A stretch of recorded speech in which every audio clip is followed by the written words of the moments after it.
우울증 극복기. 지수는 아침마다 알람이 울려도 침대에서 일어날 수가 없었어요. 몸이 납덩이처럼 무겁고 하루를 시작한다는 것 자체가 거대한 산을 오르는 것만큼 버거웠어요. 회사에 가야 한다는 생각은 들지만 도무지 움직일 기력이 나지 않았어요. 또 지각이네. 상사의 차가운 시선과 동료들의 수군거림이 지수를 더욱 움츠러들게 만들었어요. 점심시간에도 혼자 구석진 곳에 앉아 음식을 입에 넣지만 맛을 느낄 수 없었어요.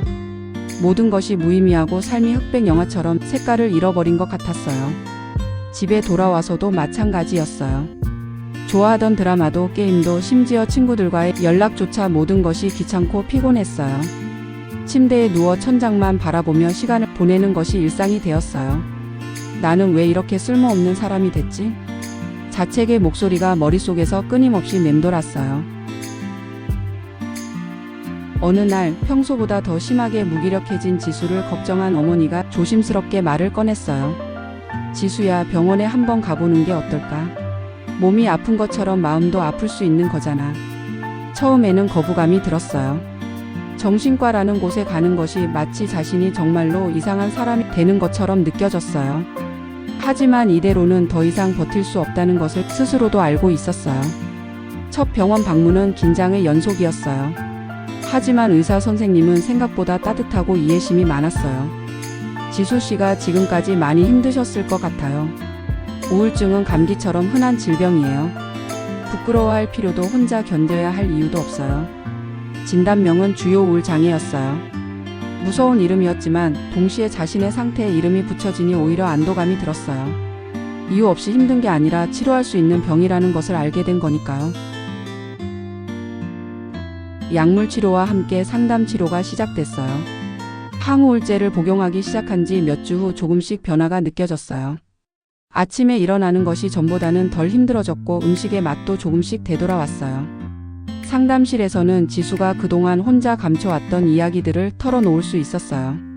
완벽해야 한다는 강박, 타인의 시선에 대한 과도한 신경, 어린 시절부터 쌓여온 자존감의 문제들이 하나씩 드러났어요.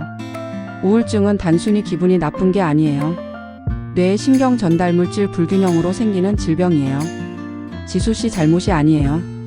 상담사의 말은 지수에게 큰 위로가 됐어요. 그동안 자신을 탓하며 보낸 시간들이 얼마나 무의미했는지 깨달았어요.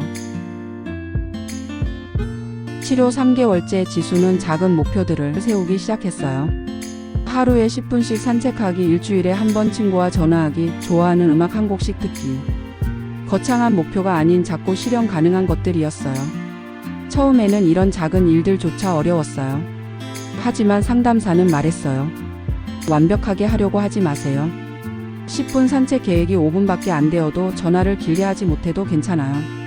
시도했다는 것 자체가 중요해요. 점차 지수는 자신에게 더 관대해지는 법을 배웠어요. 우울한 날이 있어도 자책하지 않고 오늘은 힘든 날이구나 하고 받아들이게 되었어요. 우울증으로 인해 소원해졌던 인간관계들도 조금씩 회복되기 시작했어요. 지수는 가까운 몇 명의 친구들에게 자신의 상황을 솔직하게 털어놓았어요. 걱정했던 것과 달리 친구들은 따뜻하게 받아주었어요. 왜 혼자 끙끙 앓았어? 우리가 있잖아. 나도 비슷한 경험이 있어. 언제든 힘들면 연락해. 친구들의 반응은 지수에게 큰 힘이 되었어요. 우울증에 대한 사회적 편견 때문에 숨어야 한다고 생각했는데 의외로 많은 사람들이 이해하고 공감해 주었어요. 회사에서도 상황이 나아졌어요. 직속 상사에게 자신의 상황을 설명하고 치료받고 있다는 것을 알리자 업무량을 조절해주고 유연근무를 허용해 주었어요. 치료 6개월째 지수는 새로운 활동들을 시도해보기 시작했어요. 예전에 관심 있었던 요가 수업에 등록하고 오랫동안 미뤄두었던 그림 그리기를 다시 시작했어요. 요가를 하며 자신의 몸과 마음에 집중하는 시간을 갖게 되었고 그림을 그리며 감정을 표현하는 새로운 방법을 발견했어요. 이런 활동들은 단순한 취미를 넘어서 지수에게 성취감과 기쁨을 주었어요. 오늘 요가 수업에서 새로운 자세를 성공했어요. 그림을 그리는 동안에는 다른 걱정들이 사라져요. 작은 성취들이 쌓이면서 지수의 자존감도 조금씩 회복되어 갔어요. 치료 8개월째 지수에게는 힘든 시기가 다시 찾아왔어요. 회사에서 큰 프로젝트를 맡게 되면서 스트레스가 늘었고 우울 증상이 다시 심해졌어요. 다시 원점으로 돌아간 것 같아요. 치료가 소용없는 건 아닐까요?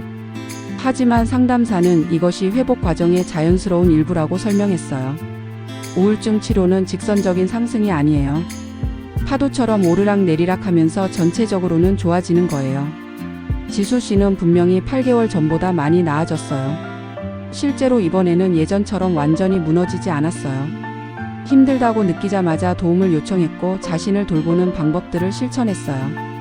며칠 쉬면서 컨디션을 회복하고 업무량을 조절하며 스트레스를 관리했어요. 1년이 지난 지금 지수는 완전히 다른 사람이 됐어요. 우울증이 완전히 사라진 것은 아니에요. 여전히 힘든 날들이 있고 가끔 무기력해지는 때도 있어요. 하지만 이제는 그런 감정들과 함께 살아가는 법을 알게 되었어요. 우울증을 앓기 전에 제가 되고 싶었어요.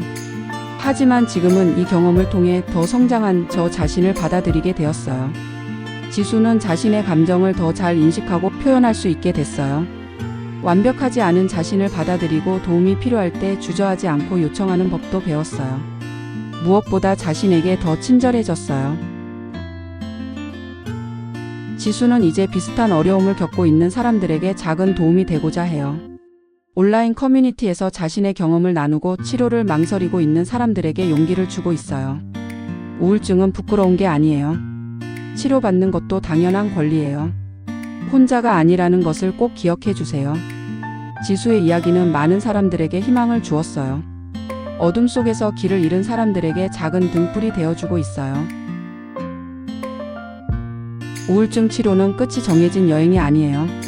지수는 이제 그것을 받아들였어요. 정기적인 상담과 약물 치료를 계속하면서 자신만의 웰빙 루틴을 만들어가고 있어요.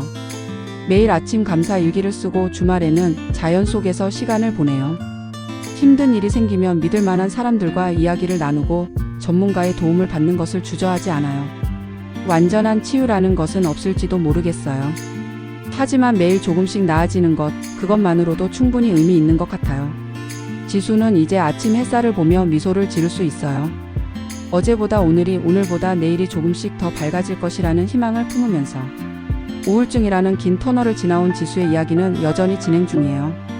완벽한 해피엔딩은 아닐지라도 그 자체로 충분히 아름다운 회복의 서사시예요.